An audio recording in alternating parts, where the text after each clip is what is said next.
Hello बच्चों, चलिए इस प्रश्न को देखते हैं। एक दंड चुंबक जिसका चुंबकीय आघूर्ण 200 एम्पियर बटे मीटर का वर्ग है 0.36 न्यूटन एम्पियर बटे मीटर वाले एक समान चुंबकीय क्षेत्र में लटकाया गया है।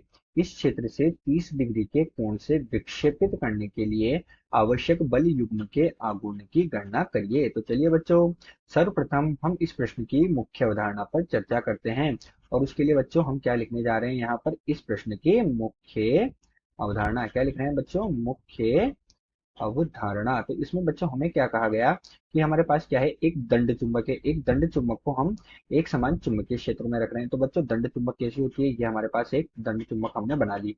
जिसमें हमारे पास क्या है बच्चों, इसका ये उत्तरी ध्रुव हो गया और ये इसका ये हमारे पास क्या हो गया बच्चों, दक्षिणी ध्रुव हो गया।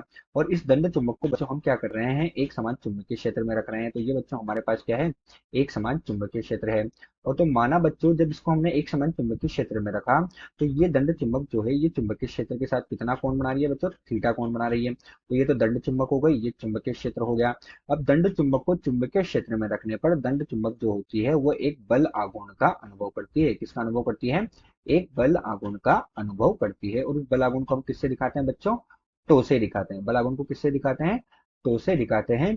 तो बच्चों हमारे पास इस प्रश्न की मुख्य अवधारणा क्या है कि दंड चुंबक जो है, उस दंड चुंबक को चुंबकीय क्षेत्र में रखने पर वह एक बल आघूर्ण का अनुभव करती है। तो चलिए बच्चों, अब हम मुख्य उदाहरण के पश्चात देखते हैं कि हमें प्रश्न में क्या क्या दिया हुआ है। तो बच्चों प्रश्न को पढ़ने पर हमें पता लगता है कि हमें प्रश्न में दिया है।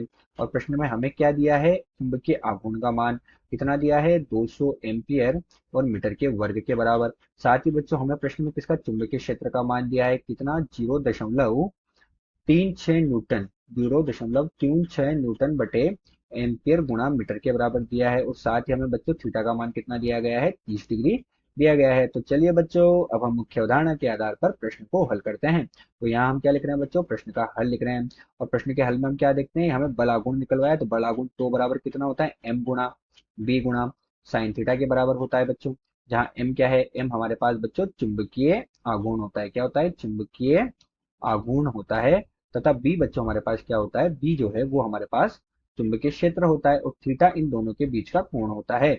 इन सबके मान हमें दिए हैं तो मान रखेंगे बच्चों, तो बराबर एम का मान 200, बी का मान कितना दिया है, 0.36, और साइन का मान थीटा 30 रखेंगे तो इसका मान कितना हो जाता है बच्चों, साइन 30 का मान 1/2। अतः बच्चों हमें जो बल आघूर्ण का मान है वो बल आघूर्ण का मान कितना प्राप्त हुआ, 36 न्यूटन मीटर के बराबर प्राप्त हुआ। अतः दिया गया जो प्रश्न है, इस दिए गए प्रश्न में बल आघूर्ण का मान 36 न्यूटन मीटर के बराबर प्राप्त हुआ। आशा करते हैं आपको प्रश्न समझ आया होगा। धन्यवाद।